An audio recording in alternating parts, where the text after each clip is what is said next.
விகடனின் super hit நாவல்கள், தொடர்கள், கதைகள் எல்லாம் இப்ப ஆடியோ புத்தகங்களாக இப்பவே விகடன் ஆப்பை டவுன்லோட் செய்யுங்க. விகடன் பிளேய இலவசமாக என்ஜாய் பண்ணுங்க. Very crime. எல்லாருமே சட்டத்துக்கு வந்து செலிபிரிட்டிஸ் வந்து சட்டத்துக்கெல்லாம் கட்டுப்பட்டவங்க கிடையாதுன்னு சொல்லக்கூடாது. ஃப்ளைட்டில் முகமூடி போட்டு அந்த இது மாஸ்க் போட்டிருந்தாங்க. எங்கேயோ பார்த்த மாதிரி இருக்குன்னு பார்த்தா நான் உடனே கேட்க முடியல.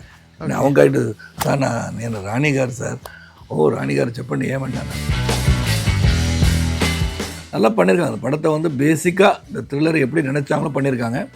எனக்கு ஒன்று தான் பெரிய ஸ்டார் காஸ்ட்டுன்னு சொல்கிறவளுக்கு சப்போர்ட்டிங்கெல்லாம் பெரிய பெரிய ஸ்டார்ஸ் வருவாங்கன்றது இதில் கிடையாது.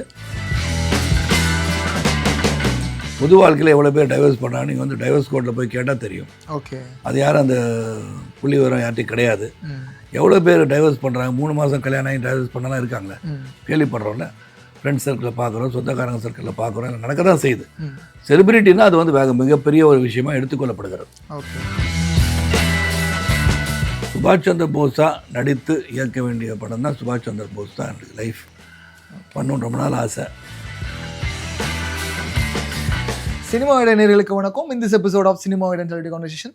சினிமாவை பற்றின புரிதல், சினிமாவை ஒருத்தர் எவ்வளோ ஆழமாக காதலிக்கிறாங்க அப்படிங்கிறத அவர் பேசுகிறதுலையும் சரி, அவர் படைப்புலையும் சரி, அவர் நடிப்புலையும் சரி தெரிஞ்சுக்கலாம்.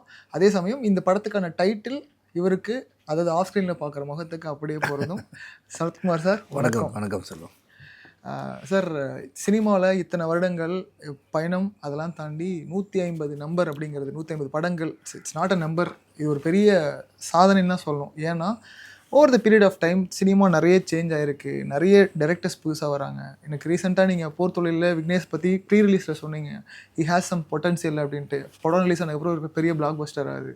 ஸோ ஒரு ஜட்ஜ்மெண்டலாக சினிமா இதுதாங்கிறத புரிஞ்சு நடிக்கிறது இருக்கு இல்லையா, இந்த கலையை நீங்கள் இவ்வளோ நேசிக்கிறதுக்கு விகடன் சார்பாக வாழ்த்துக்கள். நன்றி. நன்றி சொல்லுவோம். ஸ்மைல் மேன் பற்றி பேசலாம். ஸோ டைட்டிலே ரொம்ப ஆப்டாக புரிஞ்சிருக்கு. ஸ்மைல் மேன் வித்தியாசமான ஒரு படம். அதை பார்த்து டீச்சரே பார்த்துருப்பீங்க. அல்சைமர் உள்ள ஒரு பேஷண்ட்டு என்ன பண்ணுறாரு, what is up to investigation பண்ணிகிட்ருக்காரு அப்படின்னும் போது இந்த ஜானர் எனக்கு முதலே பிடிச்சிருந்துச்சு. ஓகே, நான் வரிசையாக நிறையா போலீஸ் சப்ஜெக்டாக வரும்போது இது வந்த நேரம் தான். அது போர்ட்டல் டைமுக்கு முன்னாடி கிட்டத்தட்ட ஆரம்பிச்சிட்டோம். Okay, so then due to various reasons it got delayed.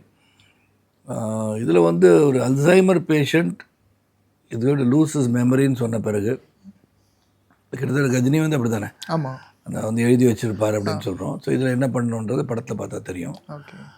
So அதுக்குள்ளே ஒரு crime is being reported again. அதனால் ஒரு அந்த சேம் சீரியல் கில்லராக இருக்குமோன்னு ஒரு எண்ணத்தில் தான் இஸ் ட்ராவலிங். ஓகே. ஸோ அவனை கண்டுபிடிக்கணும் போது இந்த கேஸில் முந்தி இன்வால்வ் ஆன ஒருத்தர் கூப்பிடுன்னு சொன்னால் சிதம்பரத்தை கூப்பிட்றாங்க. இந்த against doctors advice. Okay. Deteriorating health condition and Alzheimer's இந்த அட்வான்ஸ் ஸ்டேஜில் இருக்குது. அப்போது எதுவுமே நீங்கள் மறந்துடுவீங்களே அப்படி இருக்குது அப்படின்னு சொல்லி சொல்கிறாங்க. அதை மீறி எப்படி இந்த படம் தான் கதை. ஓகே. ஏன்னா இந்த டிசீஸே ரொம்ப புதுசாக மக்களுக்கு பழக்கப்படுற ஒரு, ஏன்னா ஜென்ரலாக ஞாபகம் மருதின்னு சொல்கிறத தாண்டி இதோட நுவான்சஸ் என்னங்கிறத டீட்டெயிலாக கோட் பண்ணது இல்லாமல் கேரக்டராகவே உங்கள் லுக் செட்டப்பே ரொம்ப டிஃப்ரெண்ட்டாக இருந்தது. எஸ்பெஷலி யங் லுக் வந்து அப்படியே ஸ்பைக் மாதிரி வச்சுட்டு ஒரு மாதிரி ஃப்ரெஷ்ஷாக இருந்தது. லுக் செட் பண்ண ப்ராசஸ் பற்றி சொல்லுங்கள். ஒன்று வந்து அது வந்து கிட்டத்தட்ட ஒரு 2 years ஹாஸ்பிட்டலைசேஷன், ஒரு ஆக்சிடெண்ட்டுக்கு அப்புறம் போஸ்ட் வந்து விலகியாச்சு. So is recouping, is getting back to ஷேப்னா இந்த இது இருக்கும் போது பெருசாக ஒன்றும் இன்வால்வ் ஆகாமல் அப்படி இருக்கிற ஒரு கேரக்டர் தான். So then once again case வரும்போது கோஸ். அதுக்கப்புறம் முதல்ல வந்து க்ளீன் ஷேவன் போது அது முதல்ல பிஃபோர் ஆக்சிடெண்ட். ஓகே. ஷேவோட வித் பியர்டு இருக்கிறது after accident and investigation. Okay. So அப்போ எப்படி வந்து அந்த கிரிமினலை கண்டுபிடிச்சார், அந்த கொலைகாரனை கண்டுபிடிச்சாருன்னா கதை. இன்வெஸ்டிகேஷன் த்ரில்லர் வர்றப்போ நிறைய நம்ம இங்கிலீஷ் ஃபிலிம்ஸ்லாம் நிறைய ஆடியன்ஸ் பார்த்ததை தாண்டி தமிழ் படங்களே இப்போ அதிகமாக ரசிக்கிறாங்க. அதுக்கு உங்கள் படமே போர் தொழிலே சரி, அவ்வளோ ஆடியன்ஸ் அந்த நூக்கன் காரில் என்ஜாய் பண்ண ஒரு ஃபிலிம். ஸோ எப்படி ஒரு கேரக்டருக்குள்ளே நீங்கள் அடாப்ட் பண்ணிக்கிறீங்க Sarathkumar as an actor, especially investigation thriller films? Investigation நிறைய படம் பண்ணியிருக்கேன். ஆனால் அந்த ஒவ்வொரு இதுவும் வந்து ஒரு கதாபாத்திரமே மாறிடுது இல்லையா. இப்போ இது ஸ்டேட் காப் இல்லை, is got a problem. Okay. அந்த ப்ராப்ளம் உள்ள மனிதன் என்னெல்லாம் பண்ணுவான், எப்படிலாம் வந்து பிஹேவ் பண்ணுவான். நேராக அவங்கள பார்த்துட்டு சாரி வேற எங்கேயும் வந்துட்டேன்னு சொல்லி போனால் ஏன்னா நம்மளுக்கு தெரியாத மாதிரி போகிறாரு மாதிரி நினைப்பாங்கள்ல. அஃப்கோர்ஸ் அந்த மாதிரிலாம் இருக்கும்போது சுச்சுவேஷன் வரும்போது what will the other fellow officers think. இவர் எப்படி இந்த கேஸில் போட்டாங்க, இந்த சேலஞ்சஸ் தான் எப்படி அவர் வந்து ஓவர் கம் பண்ணி ஃபைனலி இன்வெஸ்டிகேட் பண்ணி முடிச்சாருன்னு தான் கதை. ஓகே, எனக்கு உங்கள் மேலே ஒரு பெரிய ரெஸ்பெக்ட் வரதுக்கு ரீசன் ஒன்று என்னென்னா, டெபியூட்டன்ட் இல்லை அடுத்த செகண்ட் ஃபிலிம் டைரக்டர்ஸ், ஸோ இவங்களெல்லாம் நம்பி ப்ராடக்டாக நீங்கள் டேட்ஸ் கொடுக்குறதா இருக்கட்டும், தொடர்ந்து படங்கள் கீப் ஆன் ரிலீஸிங் இட். ஏன்னா எல்லாருமே ஒரு ஒரு ஒரு ஒரு ஃபெயிலியர் வருதோ இல்லை ஒரு படம் வரல நல்லா போகலைன்னா டக்குன்னு அவங்க எக்ஸ்பீரியன்ஸ் டைரக்டர் தான் போவாங்க. But your choice of films maximum number டெபியூட்டன்ட்டும் செகண்ட் ஃபிலிம் டைரக்டர்ஸ், எஸ்பெஷலி இந்த படம் கூட second film director. How you choose directors? கதை தான், கதை and confidence in narration. First வந்து சொல்லும் போது புதுசாக இருக்குது அப்படின்னு சொல்லி பார்ப்பேன். ரெண்டாவது தி டெடிக்கேஷன், அதாவது அவங்க எப்படி இன்வால்வ் ஆகி பண்ணணும்னு நினைக்கிறாங்கன்றதை தெரிஞ்சுக்குவேன். சில பேர் வந்து சொல்லுவாங்க, அப்புறம் எடுப்பாங்க, அப்புறம் வந்து கிவ் அப் பண்ணிவிடுவாங்க. இவங்க வந்து என்ன தான் ப்ராப்ளம் வந்தாலும், ஷியாம் அண்ட் பிரவீன் இந்த இயக்குநர்கள் இருக்காங்களே, they work so hard to bring this film out. அதுக்கு வந்து hats off to them. And மெனக்கட்டிருக்காங்க. சாம் லோகேஷ் வந்து எடிட் பண்ணியிருக்காரு. நல்லா பண்ணியிருக்காங்க. அந்த படத்தை வந்து பேசிக்காக இந்த த்ரில்லர் எப்படி நினச்சாங்களோ பண்ணியிருக்காங்க. எனக்கு ஒன்று தான், பெரிய ஸ்டார் காஸ்ட்டுன்னு சொல்கிறவளுக்கு சப்போர்ட்டிங்கெல்லாம் பெரிய பெரிய ஸ்டார்ஸ் வருவாங்கன்றது இதில் கிடையாது.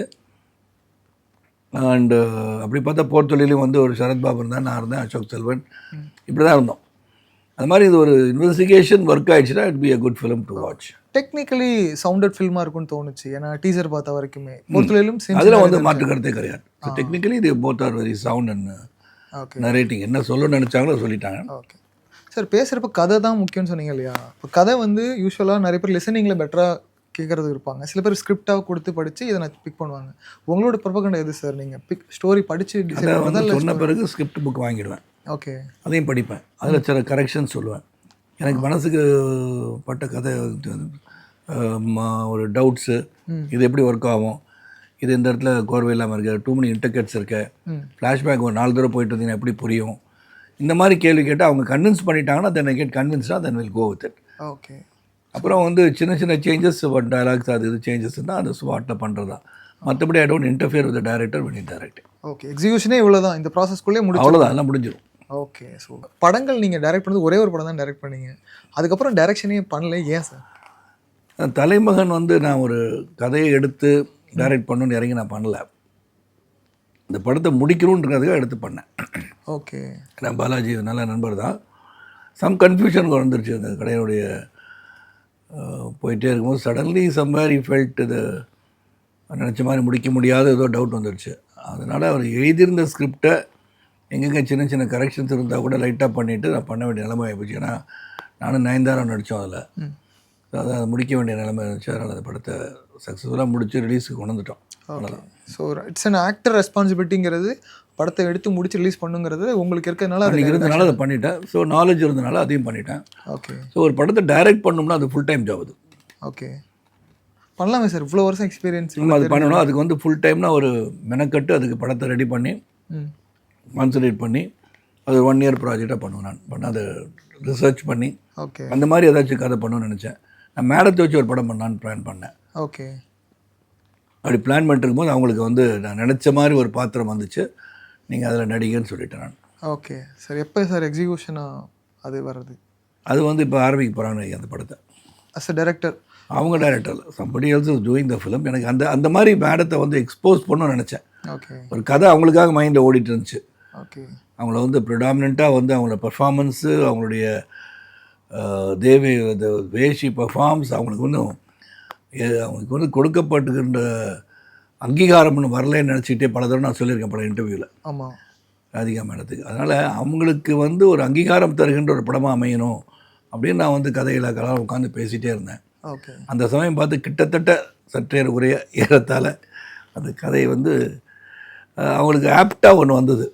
Challenging subject. I said go and do it அப்படின்னு சொல்லியிருக்கேன். It's kind of tribute to Radhika madam. Tribute அவங்க பெர்ஃபார்மன்ஸுக்கு வந்து ஹைலைட்டில் வந்து ஒரு பெரிய அவார்டு வாங்கக்கூடிய படமாக அமையுன்ற நம்பிக்கை எனக்கு இருக்குது அதில். இப்போது ரொம்ப இன்றைக்கி ஒரு ஆக்டருக்கு ஒரு இண்டிவிஜுவல் ஒரு அசம்பாவிதம் நடந்தது. ஒரு தேட்டர் ரிலீஸில் ப்ரீ ரிலீஸில் போனப்போ ஒரு அல்லு அர்ஜுனோட படத்தில் ஒரு நபர் இறந்து போனாங்க. கண்டிப்பாக மற்றும் தடுக்கப்பட வேண்டிய விஷயம் தான். ஆனால் அந்த இடத்துல ஒரு ஆக்டர் மட்டுமே ரெஸ்பான்சிபிலிட்டி எடுத்து ஒரு அரெஸ்ட் பண்ணுறது அப்படிங்கிறது இது சரியான பார்வை. ஒரு சினிமா கலைஞன் மீது இப்படி ஒரு குற்றம் சுமத்தி அவரை மட்டும் குற்றம் சுமத்தி அரெஸ்ட் பண்ணுறது சரின்னு நினைக்கிறீங்களா? நான் ஏற்கனவே சொல்லிட்டேன், எல்லா பிரச்சனையும் இதே தான் கேட்குறாங்க. நான் என்ன சொல்கிறேன்னா, ஒரு ஷோ நடக்க போகுது அப்படின்னு சொன்னால் அங்கே உள்ள தியேட்டர் உரிமையாளர்கள் அங்கே உள்ள காவல்துறைகிட்ட சொல்லியிருப்பாங்க. அந்த காவல்துறை எவ்வளோ பேர் வருவாங்கன்னு கேட்டால் இவங்க 1000 பேர் தான் வருவாங்கன்னு சொன்னாங்களா, இல்லாட்டி இந்த காவல்துறை இல்லை அவர் வந்தார்னா நிறையா கூட்டம் வரும், ஏன் பாட்டினாலாம் பார்த்தாங்க, அவங்க எல்லோரும் பார்க்குறாங்களே, இன்டெலிஜென்ஸ் ஒன்று இருக்குல்ல, ட்ரூ, அவர் வந்து அட்லீஸ்ட் மினிமம் 5000-6000 பீப்புள் வந்துட்டாங்கன்னா எங்களால் போதிய பாதுகாப்பு அளிக்க முடியாது, அதனால் வர வேண்டாம்னு அவரை சொல்லுங்கன்னு சொல்லியிருந்தாங்கன்னா அதை மீறி இவர் போயிருந்தார் குற்றம். ஓகே, தியேட்டருக்காரங்க வந்திருக்காங்க, இட்ஸ் எனிபடி, நான் கூட தான் இப்போ 150 படம் ரிலீஸ் அப்படின்னா என்னை தியேட்டருக்கு வாங்க அப்படின்னு சொன்னால் நான் போவேன். அப்போ அங்கே போகும்போது நம்ம பாதுகாப்பு வந்து இது கரெக்டாக இருக்கா என்னன்னு பார்த்துக்கணும், அசமாக நடக்காமல் நம்ம பார்த்துக்கணும். அது வந்து ஜாப் ஆஃப் தி தியேட்டர் உரிமையாளர் அந்த லோக்கல் போலீஸ் ஸ்டேஷன் அப்படி வந்து கூட்டம் எவ்வளோ வரும் அப்படின்னு கேட்டு அவங்க பாதுகாக்கிறது அவங்களுடைய கடமை தானே. அப்போ இவர் மட்டும் வந்து சொல்லி அதுவும் இவர் கொஸ்டின் பண்ணணும், என்ன நடந்துச்சு உங்களுக்கு தெரிஞ்சதை வந்து கொஸ்டின் பண்ணணும்னு சொல்லி இப்போ கேள்வி கேட்டால் கூட அது தப்பு கிடையாது.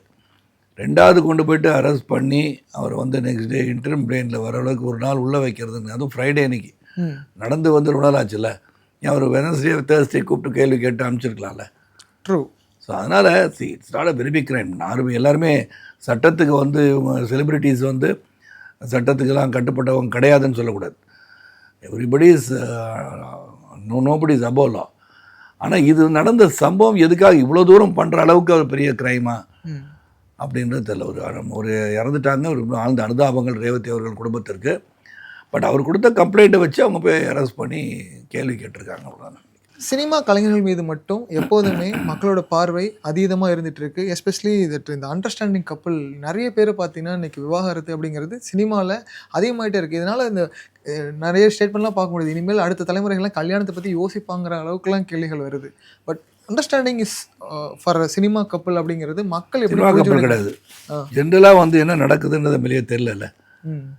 பொது வாழ்க்கையில் எவ்வளோ பேர் டைவர்ஸ் பண்ணுறாங்க, நீங்கள் வந்து டைவர்ஸ் கோர்ட்டில் போய் கேட்டால் தெரியும். ஓகே, அது யாரும் அந்த புள்ளி விவரம் யார்ட்டையும் கிடையாது.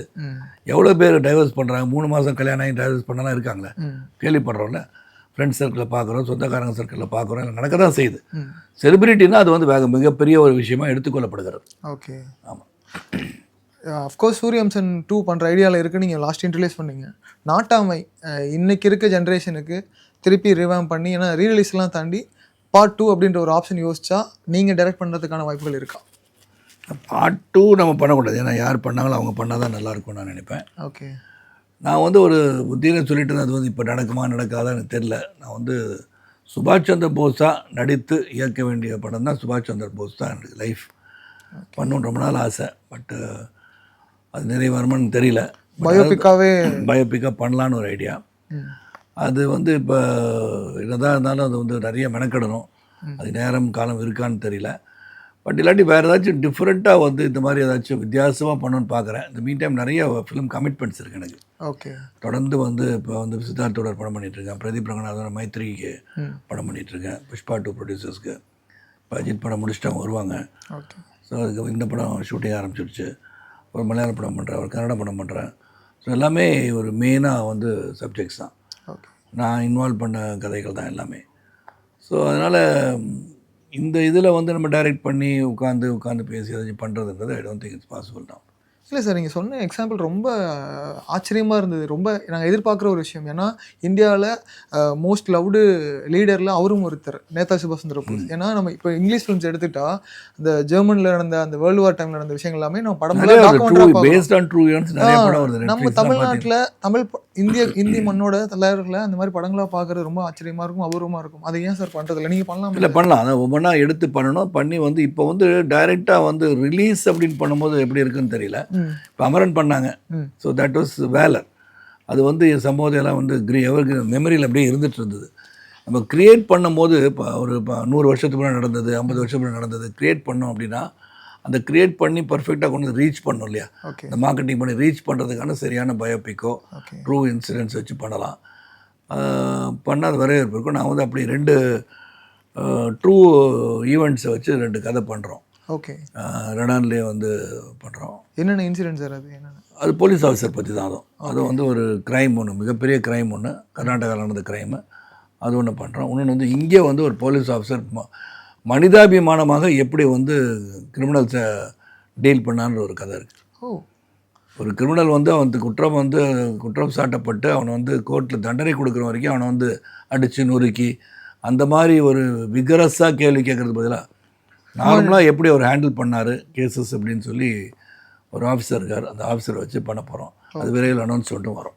வந்து கிரிமினல் உதாரணத்துக்கு ஒரு இதில் வந்து ஒருத்தர் உட்காந்துருக்காரு, என்னப்பா வந்து அவர் அடிச்சிட்டு என்ன விஷயம்னு கேட்டோன்னே, இல்லை இது மாதிரி பண்ணியிருக்காரு. சரி பண்ணுறதுக்கு அதுக்கு அடித்து தான் கேட்கணுமா, உட்கார என்ன சாப்பிட்றாங்க என்ன அப்படின்னு கேட்டால், இல்லை தான் என்னை வந்து ஒரு 10 நிமிஷம் என்னை ஒய்ஃபை வந்து அட்மிட் பண்ண அர்ஜென்ட்டாக அப்படின்னு சொல்கிறான். உடனே இவர் என்ன பண்ணுறது, விட்டா ஓடிடுவான் சார் சொல்கிறாங்களே, உட்கார வச்சுட்டு என்ன டீட்டெயில்ஸ் வாங்கிட்டு ஒய்ஃப் வந்து ஆம்புலன்ஸ் அனுப்பிச்சு அட்மிட் பண்ணி உயிரை காப்பாற்றுறாரு. அதுலேருந்து அவன் இவர் சொல் பேச்சு எப்பயுமே கேட்காம இருந்ததில்லைன்னு சொல்லி அது நரேட்டிவில் வருது. So this are human approaches. Okay. நான் ஆச்சரியமாக பார்க்குறது நிறைய இன்டர்வியூஸில் சொல்கிறப்போ உங்கள் கூட ஒர்க் பண்ண கோ ஆக்டர்ஸ், அதாவது பிகினர்ஸாக இருக்கக்கூடிய இல்லை யங் ஆக்டர்ஸ் எல்லாமே சொல்லுதுன்னா சரத்குமார் சார்ட்ட நிறையா அப்சர்வ் பண்ணுவோம், ஏன்னா ஹீஸ் மோர் ஆஃப் ஃப்ரெண்ட் அப்படின்ற டேர்மை ஆக்டர் சொல்லியிருக்காங்க. அதே சமயம் சரத்குமாரும் சொல்லியிருக்காங்க, he's not my dad, he's my friend அப்படிம்பாங்க. சேம் ஆச்சரியமான என்ன விஷயம்னா உங்கள் மருமகனும் இப்போ அவர் இன்டர்வியூவில் பேசியிருக்காரு, he's more of my friend, நாங்கள் ரெண்டு பேரும் சேர்ந்துலாம் ஒர்க் அவுட் பண்ணுவோம். That kind of friendly nature எல்லாருமே இங்கே பொண்ணு மருமகன் கூட ஒர்க் பண்ணுற கோ ஒர்க்கர்ஸ் எல்லாத்தையும் எப்படி ஹவ் யூ ஹேண்டில் இல்லை யூ பிகம் நார்மல் பர்சன், அவ்வளோதானே.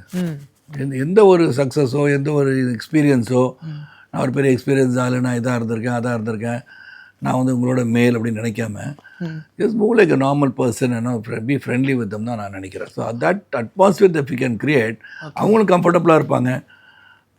இப்போ அண்மையில் வந்து ராணியாக கூட நடித்தாங்க. ராணி யாராலும் மறக்க முடியாது, டீச்சர், நாட்டாமையோட டீச்சரு. அவங்க டாக்டர் வந்து தார்னிகாஸ் கம் டு ஆக்ட் நல்லா நடிக்கிறாங்க. அவங்க அன்றைக்கி ஒரு மெசேஜ் போட்டிருந்தாங்க, மிஸ்ஸிங் யூ பிகாஸ் ஒரு ஆல்ரெடி 1 month ஷெட்யூல் தள்ளியிருக்கேன், அந்த எப்போ திருப்பி ஷெட்யூல் ஆரம்பிக்கிறோம், நீங்கள் வந்து உங்கள்கிட்ட ஒர்க் பண்ணுறது ஸோ மச் ஆஃப் எக்ஸ்பீரியன்ஸ் ஐநோங்க கெயின்ட் அப்படின்னு எழுதுறாங்க. So I think people get comfortable talking and the atmosphere we create, security we give them, இதெல்லாம் I think people get nice about it. ஏதோ நினச்சி வந்திருப்பாங்க, ஏதோ ஒரு எங்கேயாச்சும் ஓரமாக உட்காந்துருப்பார், பேச மாட்டாங்க அப்படின்னு நினச்சிருக்கலாம். நம்ம எல்லாரும் ஜாலியாக பழகுனது அவங்களுக்கு சந்தோஷமாக இருக்குது. சார் இந்த ரீயூனைட்டிங் இப்போ எஸ்பெஷலி இப்போ ராணியோட பேசுகிறப்போ அந்த பழைய கதைகள்லாம் பேசினீங்களா? ராணி பார்க்கும்போது ரொம்ப சந்தோஷமாக இருந்துச்சு. அவங்க வந்து அதுக்கு முன்னாடி இந்த படத்தில் வந்து அந்த டாக்டர் நடிக்கிறதுக்கு முன்னாடியே ஃப்ளைட்டில் முகமூடி போட்டு அந்த இது மாஸ்க் போட்டிருந்தாங்க. எங்கேயோ பார்த்த மாதிரி இருக்குன்னு பார்த்தா நான் உடனே போய் கேட்க முடியல. அவங்க ஆகிட்டு சார் நான் என்ன ராணிகார் சார், ராணிகார் செக் பண்ணி ஏன் வேண்டாம் நான் இதிலாக சொன்னார், ரொம்ப doctor also going to act அப்படியான்னு கேட்டுக்கிட்டேன். அப்போ கூட இவங்க வந்து இந்த படத்தில் நடிப்பாங்கன்னு தெரியாது, கொம்பு சிவியில் நடிக்கிறாங்க.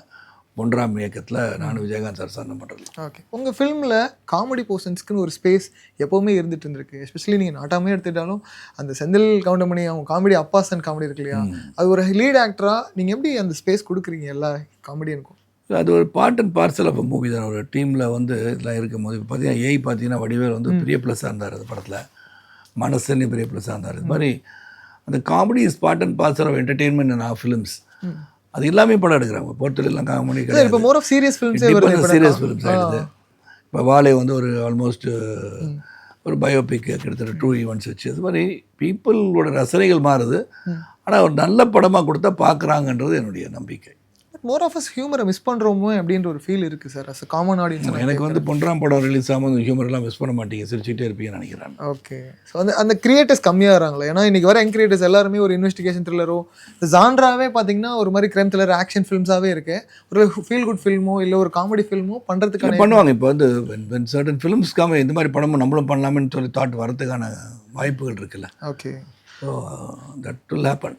உங்களோட போஸ்டர் பயங்கரமாக வைரல் ஆச்சு. நீங்கள் ஃபஸ்ட் டைம் இங்கே சென்னையில் மிஸ்டர் இந்தியாவா அவார்டு வாங்கினது, மிஸ்டர் சென்னை அவார்டு வாங்கினதும், அண்ட் அப்புறம் சூரியனோட நீங்கள் வேல் தூக்குற அந்த 2 போஸ்டையும் போட்டு இந்த மனுஷன் இன்னும் மாறவே இல்லை எப்படி இருக்காரு அப்படின்னு current. Okay. So how you build your self discipline? ஒன்றுமே கிடையாது. Builds your self discipline to work out, discipline to keep your health well, அவ்வளோதான். ஆரோக்கியம் மிக மிக அவசியம்.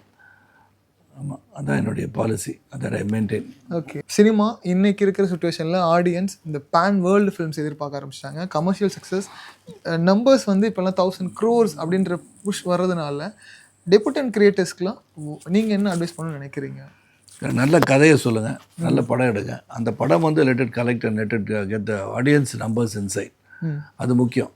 நாளைக்கு வந்து ஃபர்ஸ்ட் டே கலெக்ஷன் இவ்வளோ வந்துருச்சு, செகண்ட் டே கலெக்ஷன், இது கலெக்ஷனை பேஸ் பண்ணி படம் எடுக்க முடியாது. We do a good film, we should collect.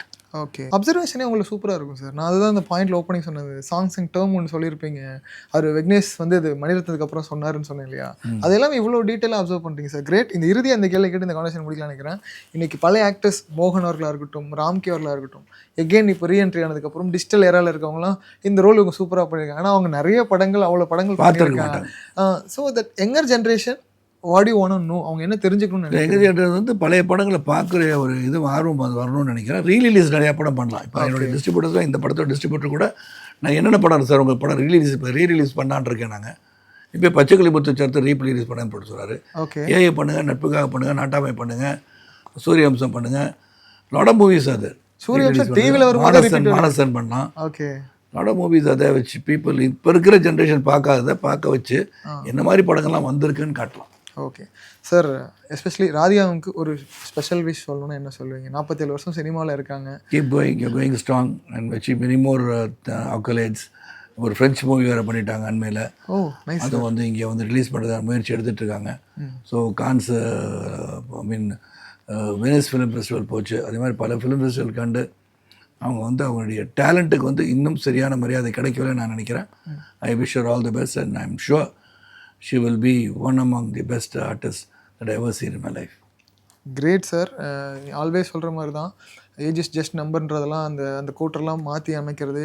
ஆனால் அதே சமயம் ஒரு பர்சனாகவும் சரி, ஒரு ப்ரொஃபஷனல் பர்சனாகவும் சரி, ரெண்டுலேயுமே ரொம்ப பர்ஃபெக்டாக ஒர்க் பண்ணிகிட்ருக்கிற ஒரு மோஸ்ட் சீனியர் அப்படின்னு நான் சொல்லலாம். அந்த ஒரு பர்ஃபெக்ஷனை நீங்கள் கொண்டு போயிட்டே இருக்கீங்க. அதை தொடர்ந்து பண்ணிகிட்டே இருக்குன்னு சொல்லி Vikatan sir. Thank you sir. Thank you sir. விகடனின் சூப்பர் ஹிட் நாவல்கள், தொடர்கள், கதைகள் எல்லாம் இப்ப ஆடியோ புத்தகங்களாக இப்பவே விகடன் ஆப்பை டவுன்லோட் செய்யுங்க. விகடன் பிளேய இலவசமாக என்ஜாய் பண்ணுங்க.